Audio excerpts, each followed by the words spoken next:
आप सभी YouTube family को हर हर महादेव, जय शिव शंभू। स्वागत करती हूँ अपने यूट्यूब चैनल पर। सावन आ गया है, बहुत ही प्यारा सा कजरी गीत लेकर के आई हूँ आप लोगों के बीच में। गीत को पूरा सुनना और कैसा लगा कमेंट करके बताना। हमारे चैनल को भी अपना प्यारा आशीर्वाद देना। भोले बाबा गौरा जी को समझाते हैं, ससुरे की बात गौरा नैहर जनी कहिया। बहुत प्यारा गीत है।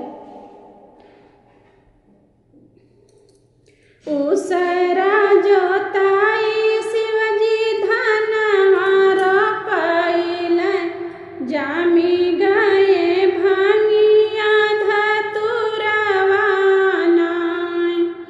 जामी गए भांगिया धतुरवा नाय।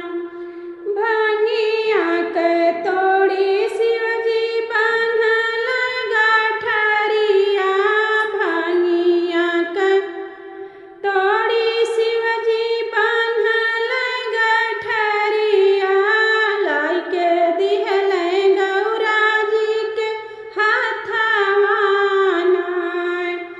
पीसहु ना मोरी गौरा भांगिया के गोलवा, मोरा मन लागे बैरागिया नाय। पीसी देहु मोरी गौरा भांगिया के गोलवा, मोरा मन लागे बैरागिया नाय। एक हाथे गौरा पकड़ सिलवटिया, दूजे हाथे पोछई लोरवा नाय।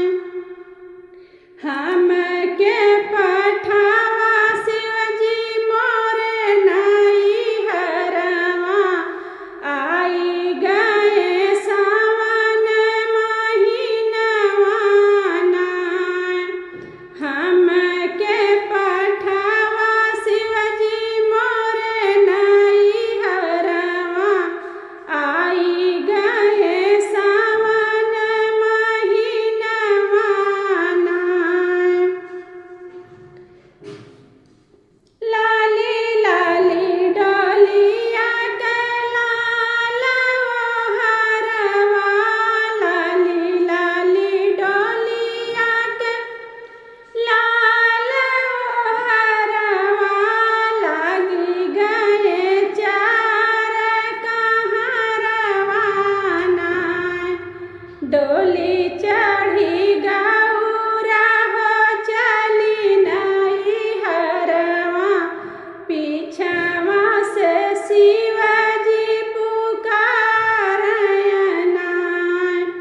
डोली चढ़ी गौरा हो चली नैहरवा, पीछवा से शिवजी पुकारय नाय। रोकी देहु डोलिया सुनो रे कहरवा। रोकी देहु डोलिया सुनो रे कहरवा, गौरा के छूटल सामनवा नाय। गौरा के छूटल सामनवा नाय। गौरा के कानम शिवजी जाई के बतावे, सुनो गौरा बचन हमारी नाय। सुनो गौरा बचन हमारी नाय। ससुर के बाती गौरा नैहर जानी कहिया।